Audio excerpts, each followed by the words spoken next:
Good morning, geometry scholars. We are starting a new unit today, chapter 4, and a lot of those should look familiar from Math 8.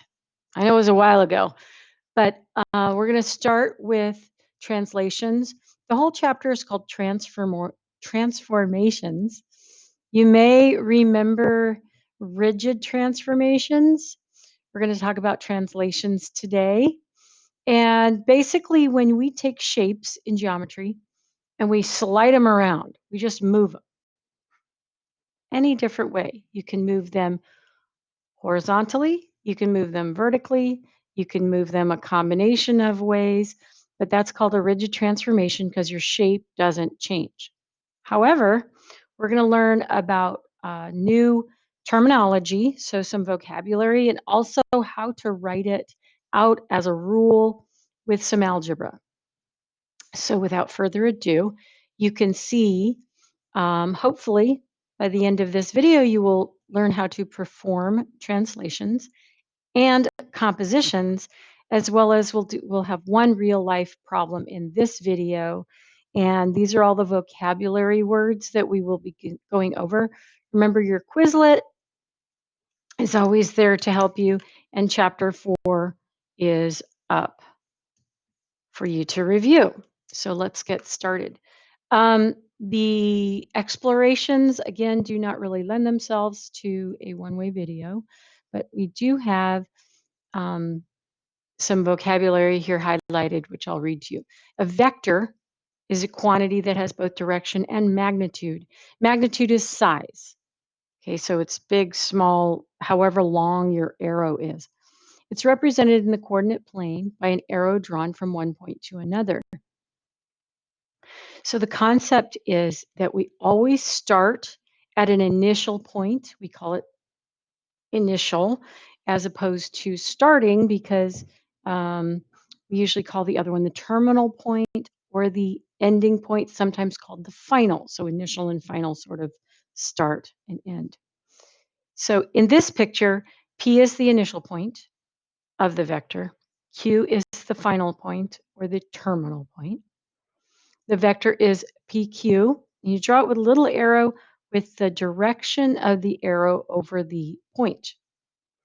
So that is vector PQ. The horizontal component is 5 because it's going 5 sideways, and the vertical component is 3.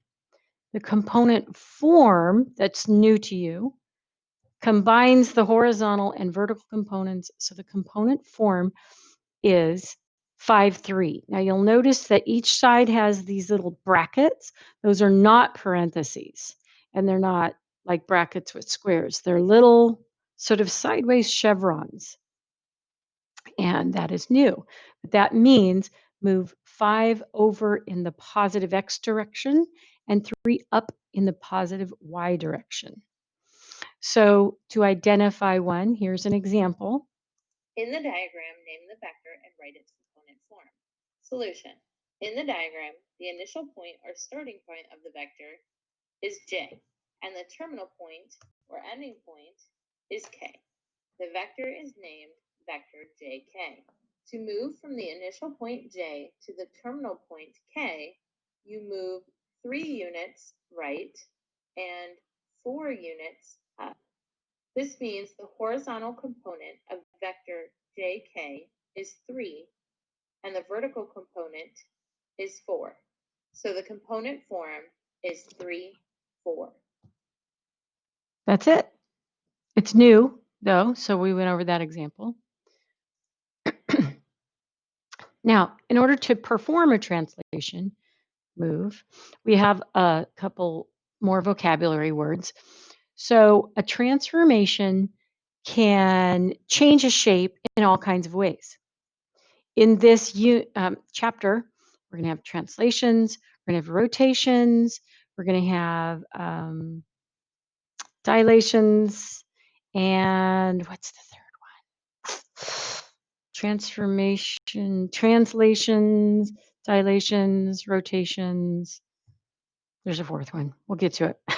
It's a function that moves or changes a figure in some way to produce a new figure or which is called an image. The original figure is called the pre-image. So sometimes that can get confusing. Just remember the pre-image are the inputs for the transformation, and the points on the image are the outputs. So when you think about a function, a translation moves every point of a figure the same distance in the same direction. More specifically, a translation maps, you may have heard that word before, or moves the points P and Q of a plane figure along a vector AB to the points P prime and Q prime so that one of the following statements is true. So you'll see this beautiful picture. We're going to click the study tip. You can use prime notation to name an image. For example, if the pre-image is point P, then its image is point P prime and vice versa. So you can use it that way. But this tells you which one is the original and which one is the after the translation movement. So the first one here is P goes to P prime, Q goes to Q prime, and you'll notice that these lines between them, if you connected them, are parallel, as seen right here, as well as collinear. So it tells us translations map lines to parallel lines and segments to parallel segments. For instance, in the figure above, PQ segment is parallel to P prime Q prime segments. One way to check. So that being the core concept, now we'll see a particular example with a vector. The vertices of triangle ABC are A, 0, 3, B, 2, 4, and C, 1, 0. Translate triangle ABC using the vector 5, negative 1. Solution. First graph triangle ABC. Graph A, 0, 3, B, 2, 4, and C, 1, 0. Connect the vertices to form triangle ABC. Use the vector 5, negative 1 to move each vertex 5 units right and 1 unit down. Be sure to label the image vertices. Start with vertex A. Move 5 units right and 1 unit down for the vector 5, negative 1. This gives the image A prime at 5, 2. Move vertex B 5 units right and 1 unit down for the vector 5, negative 1. This gives the image B prime at 7, 3. Move vertex C 5 units right and 1 unit down for the vector 5, negative 1. And this gives the image C prime at 6, negative 1. Draw triangle A prime, B prime, C prime by connecting the vertices. Notice that the vectors drawn from pre-image vertices to image vertices are parallel. So another thing you should notice is that when it is a negative number, just like in the coordinate axes, you're going to go to the left or down instead. So this was a negative 1, went down. If that was a negative 5, you'd go to the left. So the first one's the x coordinates and the second one's the y coordinates. And before I go on, notice that the first one's in blue, the second one's in red. See how much that color makes it pop out? Even if you don't notice that there's no primes on the first one and primes on the second one, you can clearly notice one is blue and one is red. So especially if color really helps you, as it helps me, make sure you have a couple of colors on hand. Make sure that you have a straight edge or a ruler. And if you have some graph paper or even or need some graph paper, there's graph paper here in Big Ideas that you can print out to have on hand. Very handy. Okay, so now what you can do is you can actually write a little rule so that instead of vector form, you can write it in terms of this is what I'm doing with my x and this is what I'm doing with my y, and it seems to make more sense to me. So this is how we would write the rule. Write a rule for the translation of triangle ABC to triangle A prime, B prime, C prime. Solution. To go from A to A prime, you move 4 units left and 1 unit up. So you move along the vector 4, 1. To find a rule for the translation of triangle ABC to triangle A prime, B prime, C prime, subtract 4 from the x-coordinate and add 1 to the y-coordinate. So a rule for the translation is the point xy maps to the point x minus 4, y plus 1. And so you'll notice you're going from blue to red. It makes a difference which way you're going. That's why we need the prime notation. Also, when you're writing a rule, I want you to pay attention to the notation. So if it's a vector, like you're given those points, -4 and 1, again, it's got those sort of chevron brackets that are pointed. But when you're writing a rule, then it's parentheses because that arrow means that you're taking every x and you're going to take that number and subtract 4. So these x's are going to map onto this. These y's are going to map onto that. And so notation is very careful in this unit. Here's another way you can do another figure, which is a quadrilateral. And again, you're given the rule, not the vector. Graph quadrilateral ABCD with vertices A, -1, 2, B, -1, 5, C, 4, 6, and D, 4, 2. And its image after the translation, the point xy maps to the point x plus 3, y minus 1. Solution. Graph quadrilateral ABCD. Graph the vertices A, -1, 2, B, -1, 5, C, 4, 6, and D, 4, 2, and connect the vertices to form quadrilateral ABCD. To find the coordinates of the vertices of the image, add 3 to the x-coordinates and subtract 1 from the y-coordinates of the vertices of the pre-image. Then graph the image. To write the rule, start with vertex A, -1, 2, maps to A prime, -1 plus 3 equals 2, 2 minus 1 equals 1. B, -1, 5, maps to B prime, -1 plus 3, which equals 2, 5 minus 1, which equals 4. C, 4, 6, maps to C prime, 4 plus 3, which equals 7, 6 minus 1, which equals 5. D, 4, 2, maps to D prime, 4 plus 3, which equals 7, 2 minus 1, which equals 1. Graph A prime 2, 1, B prime 2, 4, C prime 7, 5, and D prime 7, 1. Connect the vertices to form quadrilateral A prime, B prime, C prime, D prime. And there you go. The monitoring progress we will do in class together with your student journal. And then we have just a little bit more for examples. Performing compositions means that you're going to somehow use a rigid motion to change a shape. So when we say rigid motion, that's like this ruler is rigid because it does not bend in any way. The ruler is rigid. But if you had one of those floppy plastic ones, if you tried to bend it like that, it wouldn't bend, it would break. So this is rigid, okay? It doesn't bend. A rigid motion is a transformation that preserves length and angle measure.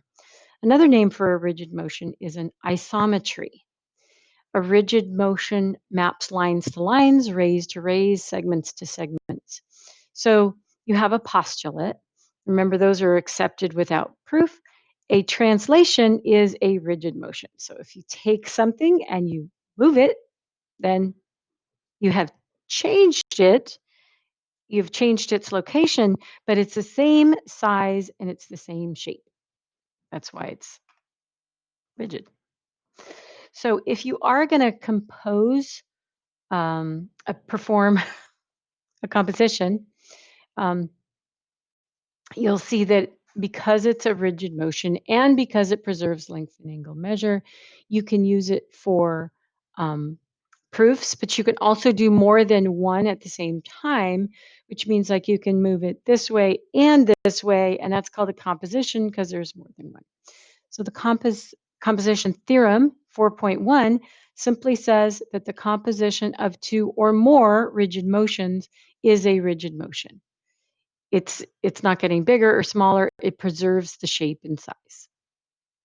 That's all. So if you are going to perform one, okay, you can do more than one translation. And the theorem above is important because it states that no matter how many rigid motions you perform, lengths and angle measures will be preserved in the final image. For instance, the composition of two or more translations is a translation. So here's an example. If you are going to perform one, you're given not one rule, but two rules to follow. And so this is how it would go down. Graph segment RS with endpoints R -8, 5 and S -6, 8 in its image after the composition. A translation such that the point x, y maps to the point x plus 5, y minus 2, followed by the translation such that the point x, y maps to the point x minus 4, y minus 2. Solution. Step 1. Graph segment RS. Graph endpoints R -8, 5 and S -6, 8. Connect the vertices with a line segment. Step 2. Translate segment RS 5 units right and 2 units down. Segment R prime S prime has endpoints R prime -3, 3 and S prime -1, 6. Step 3. Translate segment R prime S prime 4 units left and 2 units down. Segment R double prime S double prime has endpoints R double prime -7, 1 and S double prime -5, 4. Again, do you see how the color really stands out? So even if you don't see those little prime marks, because it matters which way you're going, whether you're going from R to R prime to R double prime. So make sure that you're clearly marking all of that. And now we're going to go to a real life example. I'm going to make this as big as possible. There we go. Okay. You are designing a favicon for a golf website. In an image editing program, you move the red rectangle 2 units left and 3 units down. Then you move the red rectangle 1 unit right and 1 unit up. Rewrite the composition as a single translation. Solution. Step 1. Understand the problem. You are given 2 translations. You need to rewrite the result of the composition of the 2 translations as a single translation. Step 2. Make a plan. You can choose an arbitrary point xy in the red rectangle and determine the horizontal and vertical shift in the coordinates of the point after both translations. This tells you how much you need to shift each coordinate to map the original figure to the final image. Step 3. Solve the problem. Let A, xy be an arbitrary point in the red rectangle. First, you move the red rectangle 2 units left and 3 units down. So after the first translation, the coordinates of its image are A prime, x minus 2, y minus 3. This is followed by moving the red rectangle 1 unit right and 1 unit up. So the second translation maps A prime, x minus 2, y minus 3 to A double prime, x minus 2 plus 1, y minus 3 plus 1. Simplify, and this is equal to A double prime, x minus 1, y minus 2. The composition of translation uses the original point xy as the input and returns the point x minus 1, y minus 2 as the output. So the single translation rule for the composition is the point xy is mapped to the point x minus 1, y minus 2. Step 4. Look back. Check that the rule is correct by testing a point. For instance, 10, 12 is a point in the red rectangle. Apply the two translations to the point 10, 12. So start with the point 10, 12, move 2 units left and 3 units down, which maps to the point 8, 9. Then move 1 unit right and 1 unit up, which maps to the point 9, 10. Does the final result match the rule you found in step 3? Recall the rule is the point xy maps to the point x minus 1, y minus 2. So the point 10, 12 maps to the point 10 minus 1, 12 minus 2, which is equal to 9, 10. So the result does match the rule. There you go. We've gone through all of the examples in the book. During class, you can expect to go through the student journal with me a little bit more, but that's about it for translations. You've got lots of vocabulary to learn, and then don't forget to go through your new vocabulary in the Quizlet, and we will be sort of zipping through this chapter 4 fairly quickly, as it should be review from some of its review from Math 8.